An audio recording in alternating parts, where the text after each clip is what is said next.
जो जैसा है वो वैसा है। दूसरे जैसा बनने में जीवन को अशांत मत बनाओ, दूसरे के जैसा बनने में जीवन में पीड़ाएं अर्जित मत करो, जीवन को क्लांत मत बनाओ। हर व्यक्ति की अपनी अपनी उपयोगिता है। एक नाटक में जितने पात्र होते हैं ना, सभी पात्र एक सा रोल अदा थोड़ी करते हैं, और सभी पात्र एक सा रोल अदा करें तो फिर वह नाटक नाटक नहीं रह जाता है। ध्यान रखना, आपसे निवेदन है, जो पात्र जैसा है अपना रोल अदा करता है और दुनिया से विदा हो जाया कर। सबके रोल अलग, विलन का रोल अपना हुआ करता है, हीरो का रोल अपना हुआ करता है। सोचिए, विचार करिए, जो नाटक में मां बनती है उसका रोल अपना हुआ करता है। मान्यवर, कल देखा ना आपने 15 अगस्त को, हीरो कौन था? जो मर गया। रो कौन रही थी? मां। नाटक तो हीरो के लिए था, हाईलाइट कौन हो गई? मां। बहुत अच्छा रोई। गजब। किसी का रोना भी तुम्हें अच्छा लगता है? ध्यान रखना है, सोचना है, आपको विचार करना है, मत बनिए। नारायण ने कृष्ण से, कर्ण ने एक दिन पूछा, कर्ण एक बहुत बड़े योद्धा हुए, दानवीर महाभारत में।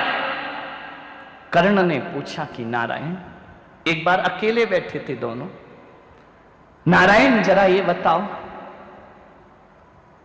मैंने ऐसा क्या किया है अपने जीवन में कि मेरे पैदा होते ही मेरी मां ने मुझे छोड़ दिया, मेरा परित्याग कर दिया? कुंती ने एक पेटी में बंद करके नवजात शिशु को गंगा में छोड़ दिया था। मैंने ऐसा क्या किया नारायण? मुझे अवैध बच्चे का हक मिला, मुझे कहा गया ये जायज औलाद नहीं है। मैंने अपने जीवन में ऐसा क्या किया था नारायण? जरा ये बताओ कि जब मैं बड़ा हुआ तो द्रोणाचार्य ने मुझे अपने आश्रम में नहीं रखा। उनने कहा ये शूद्र पुत्र है, इसको मैं शिक्षा नहीं देता हूं। मेरी क्या गलती है नारायण कृष्ण? मुझे ऐसा जीवन क्यों मिला? द्रौपदी ने स्वयंवर में मेरा अपमान किया कि ये राजघराने का नहीं है, ये कुलीन व्यक्ति नहीं है। उस भरी सभा में मुझे द्रौपदी ने अपमानित किया। महाराज नारायण, ऐसा जीवन क्यों मिला मुझे? इसमें मेरी क्या गलती है? गलती तो माता पिता ने की थी, भोग मैं रहा हूं। नारायण, मैं आज संतप्त हूं, आज दुखी हूं, मुझे बताओ ऐसा जीवन मुझे क्यों मिला? नारायण कृष्ण ने कहा, मुझसे पूछते हो? हां मधुसूदन, हां केशव, बताओ। मैं वीर हूं, मैं योद्धा हूं, मैं दानी हूं, सब कुछ हूं, लेकिन मेरे मन में यह बात चुभती है, मैं शूद्र पुत्र कहलाया, मेरा अपमान नीचा कुल कह करके किया गया, मेरी योग्यता पर किसी ने ध्यान नहीं दिया, मेरी प्रतिभा को किसी ने नहीं देखा। शूद्र पुत्र, बड़ी सभाओं में, विद्वानों की सभाओं में शूद्र पुत्र कह करके मुझे लज्जित किया जाता रहा। मैं इस दर्द को कैसे भूल सकता हूं नारायण? कृष्ण ने कहा कि हे कर्ण, मुझे देख, मेरा जन्म जेल में हुआ है, तेरा तो फिर भी महल में हुआ था। मुझे देख, मैं जेल में पैदा हुआ। मुझे देखो कर्ण, कि कोई और मेरा दुश्मन नहीं था, मेरा मामा मेरा दुश्मन बना, कंस मेरा दुश्मन बना। देखो कर्ण, मेरी जिंदगी देखो, मेरे जन्म लेने से पहले ही मेरी मृत्यु की व्यवस्था कर दी जाती है। अभी मैं पैदा नहीं हुआ, मारने की तैयारियां शुरू हो जाया करती हैं। मुझे देखो कर्ण, मुझे भी तुम्हारी तरह नवजात शिशु को रात को 12 बजे भागना पड़ा, मां बाप से दूर होना पड़ा मुझे। मेरा जीवन भी तो देखो कर्ण, बचपन में ही मुझे मारने के षड्यंत्र रचे, जहर भरे दुग्धपान कराए गए, पूतना भेजी गई मेरी मृत्यु के लिए। मुझे देखो, गाय चराई मैंने, कहते तो नारायण है अवतार हूं, जंगलों में गैया चराता था, गोबर उठाए मैंने। देखो कर्ण, मुझ पर प्राण घातक हमले हुए। देखो कर्ण, बचपन में मुझे गुरु नहीं मिले, ना गुरुकुल मिला, तुम्हें तो फिर भी गुरु मिले, मुझे तो गुरु ही नहीं मिले। कन्हैया कौन से स्कूल में पढ़ने गए थे? कौन से गुरुकुल में अध्ययन किया था, कौन उनके गुरु बने थे। मैं गांव का गंवारिया बन करके घूमते रहा, दिन भर गाय चराते रहा, घूमते रहा, रास रचाते रहा, एक अक्षर नहीं पढ़ा मैंने, स्कूल ही नहीं मिला मुझे। तो तुम्हें तो फिर भी आश्रम मिला, तुम्हें तो परशुराम जैसे गुरु मिल गए, मुझे तो गुरु ही नहीं मिला। मुझे 16,000 रानियों से विवाह करना पड़ा। विवाह कोई कृष्ण का सुख नहीं था, वो एक राजनीतिक समझौता था। जिस राज्य को अपने में शामिल करना है, दुष्ट राजाओं को अपने अधीन करना है, उनकी कन्या से विवाह करना पड़ता था, रिश्ते बना लिए जाते थे। मुझे ये करना, मुझे गोकुल से, वृंदावन से, मथुरा से भागना पड़ा, सौरीपुर से, जरासंध के प्रकोप से। मैं कहां सौरीपुर के महल में रहता था, मुझे जाके यमुना का किनारा छोड़ना पड़ा और गुजरात में समुद्र के किनारे द्वारिका बसा करके मुझे अपनी जिंदगी गुजारना पड़ी। मुझे देखो कर्ण, मेरा जीवन देखो, महलों में पैदा हुआ, जेल में पैदा हुआ, गोकुल में पला, द्वारिका में राज किया।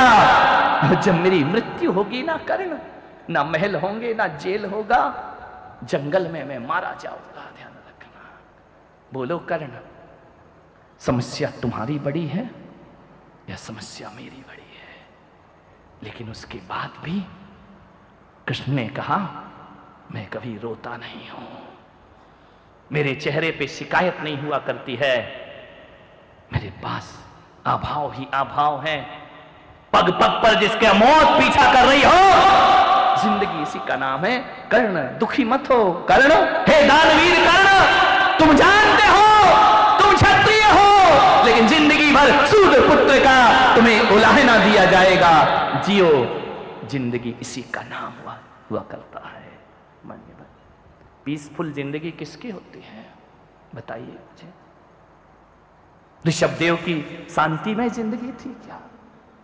तीर्थंकर थे, प्रथम तीर्थंकर ऋषभदेव हुए, जिसके दरवाजे पर इंद्र हाथ जोड़े खड़े हैं, देवताओं के झुंड जिनकी सेवा में खड़े हैं। कहा जाता है ऋषभदेव, पूरा स्वर्ग धरती पर उतर आता है उनकी सेवा करने के लिए। लेकिन ऋषभदेव के जीवन में एक क्षण वो आता है जिन्हें 6 महीने आहार नहीं मिला करते हैं। ध्यान रखिए, पीसफुल लाइफ थी क्या उनकी? मान्यवर, 6 महीने तो संकल्प लिया, 6 महीने आहार नहीं मिला, 1 वर्ष तक जिन्होंने भोजन नहीं किया, दर दर पे जाते, गुरुद्वार द्वार जाते, गांव गांव जाते, सुबह निकलते, शाम भूखे लौट करके वापिस आते, भोजन नहीं मिलता ना। क्या तीर्थंकरों का जीवन परिपूर्ण रहा है? कमठ ने पारसनाथ को कितना परेशान किया। बाहुबली 1 वर्ष तक खड़े हैं तपस्या में, क्या इनके जीवन में समस्याएं नहीं थी? मान्यवर, राम के जीवन में समस्या नहीं। कौन है जिसके जीवन में समस्या नहीं? जानते हो, एक कहानी मुझे बहुत अच्छी लगती है। एक बाज होता है, ईगल, सुना है? उसकी आयु 70 वर्ष होती है। ध्यान रखना, 70 साल जीता है वो। देखो जिंदगी कैसे जीते। पशु पक्षी जिन्हें हमें नासमझ जानवर कहते हैं, वो अपनी जिंदगी को क्या अंजाम दिया करते हैं। और एक हम हैं जो इतना सब कुछ होने के बाद भी दुखी, पीड़ा और चिंता में जिया करते हैं। सब कुछ तो तेरे पास है। बाज 40 साल की उम्र का जब होता है, बहुत महत्वपूर्ण बात है, 40 साल की उम्र में आते आते, और आदमी की जिंदगी भी ऐसे ही है, जितनी भी समस्याएं ज्यादा से ज्यादा खड़ी होती हैं, 40 साल के बाद आदमी नकारात्मक हो जाता है, 40 के बाद आदमी हताश हो जाता है, 40 के बाद आदमी डिप्रेशन में जीने लगता है। बचपना तो अलग होता है। बाज को मालूम है क्या घटना घटती है उसके जीवन में? 3 घटनाएं घटती हैं उसके जीवन में। जब एक बाज 40 साल का हो जाता है, उसकी चोंच मुड़ जाती है, उसके पंजे ढीले हो जाते हैं, उसके पंख भारी हो जाते हैं। एक पक्षी के जीवन में 3 चीज ही महत्वपूर्ण होती है: पंजे, चोंच और पंख। चौथी चीज तो उसको चाहिए ही नहीं। तीनों ही चीज उसकी डैमेज हो जाती है, तीनों ही चीज उसकी बर्बाद हो जाती है। चोंच भी टूट गई, पंख ढीले हो गए, पंख भारी हो गए, पंजे लचीले हो गए, अब उनसे वो शिकार नहीं पकड़ सकता। चोंच मुड़ गई तो वह कुछ खा नहीं सकता, क्योंकि चोंच मुंह तक मुड़ जाती है। पंख भारी हो गए तो वो उड़ नहीं सकता। क्या करे वो बाज? 40 साल की उम्र में उसके हर बाज के साथ ऐसा होता है, मालूम है? अब बाज के साथ दो ही रास्ते बचते हैं, या तो वो शरीर का त्याग कर दे, मर जाए, या मरे हुए पशुओं का भोजन करे। किसी का छोड़ा हुआ, कौओं का छोड़ा हुआ, चील का छोड़ा हुआ जूठा भोजन करे। बाज जूठा भोजन नहीं करता है, ध्यान रखना। गिद्ध तो कर लेती है, गिद्धों का छोड़ा हुआ भोजन बाज करेगा। या फिर अपनी जिंदगी में कुछ बदलाव लेकर आए, उसे क्या चुनना चाहिए? मौत, जूठा अपमानित भोजन, या जिंदगी में परिवर्तन? सोचना है। आपके सामने भी 3 समस्या खड़ी होंगी, क्या चुनोगे आप? कभी कभी हताश हो जाते हो, सोचते हो मर जाए, कभी सोचते हो हमारी जिंदगी ऐसे ही जाएगी क्या? नहीं, बाज नहीं सोचता है। बाज के सामने 3 रास्ते हैं। वह पीड़ा चुनता है, दर्द चुनता है, मृत्यु नहीं चुनता। और तुम दर्द ज्यादा हो जाए तो तुम क्या चुनते हो? मृत्यु। बाज नहीं, बाज पीड़ा चुनता है। एक सुख का रास्ता, एक दर्द का रास्ता है, बाज ने दर्द का रास्ता चुना। और एक बात याद रखना, जिन जिन ने दर्द का रास्ता चुना वो संसार में आदर्श बन जाया करते हैं, वो संसार में पूज्य हो जाया करते हैं। दुनिया उन्हें भगवान कह करके पुकारा करती है। दर्द का रास्ता, जिंदगी दर्द ही है मेरे भाई, मैं दर्द हूं, दर्द ही रहूंगा। उल्टा सीधा कैसा भी पढ़ लो, मैं दर्द हूं, दर्द ही रहूं। दर्द सब उल्टा पढ़ो तो दर्द, और सीधा पढ़ो उल्टा सीधा, मुझे कैसा भी पढ़ लो, मैं दर्द हूं, दर्द ही रहूंगा। मान्यवर सोचना, वह बाज दर्द चुनता है, वह बाज पीड़ा चुनता है, वह बाज मुसीबत चुनता है। और शहर से उड़ करके किसी दूर जंगल में किसी पेड़ पे जाके बैठ जाता है। मालूम है क्या करता है वो बाज? जाकर के किसी चट्टान से टकरा टकरा करके अपनी चोंच तोड़ता है। जो मुड़ गई थी उसे पत्थर में चोट कर करके 7 दिन में उसकी चोंच टूटती है, खून से लहूलुहान होता है। वह बाज, ध्यान रखना, लेकिन मृत्यु नहीं चुनता है, वो हताशा नहीं चुनता है, वो निराशा नहीं चुनता है, वह आस में जी रहा है, चोंच को तोड़ डालता है। एक बात याद रखना मान्यवर, जब वह चोंच तोड़ देता है, कई दिनों के बाद नई चोंच आती है। फिर वह चट्टानों से टकराकर अपने पंजे तोड़ता है। ध्यान रखिए, ऐसी मुसीबत तुम्हारे जीवन में आती है क्या कभी? पंजे तोड़ता है, वह पंजों को नोच देता है, तोड़ के रख देता है। धीरे धीरे नए पंजे आते हैं, पंजे आ गए नए, चोंच ना गई नई। मान्यवर, अब पंखों का नंबर आता है। वह नई चोंच से अपने पंख उखाड़ कर फेंकता है। जितने भारी पंख हो गए उखाड़ कर बाज फेंक देता है। फिर नए पंख आते हैं। मालूम है इस प्रक्रिया में कितने दिन लगते हैं? 150 दिन लगते हैं। ध्यान रखिए, 1-2 दिन में ये कलम और गुलाब की कलम नहीं है कि आज काटे कल नया फूल आ गया। ये सब्जी भाजी नहीं है, आज फूल तोड़ा कल नया खिल गया। 150 दिन कैसा संघर्ष करता है जीवन के लिए, कितनी पीड़ा चुनता है वह बाज अपने लिए।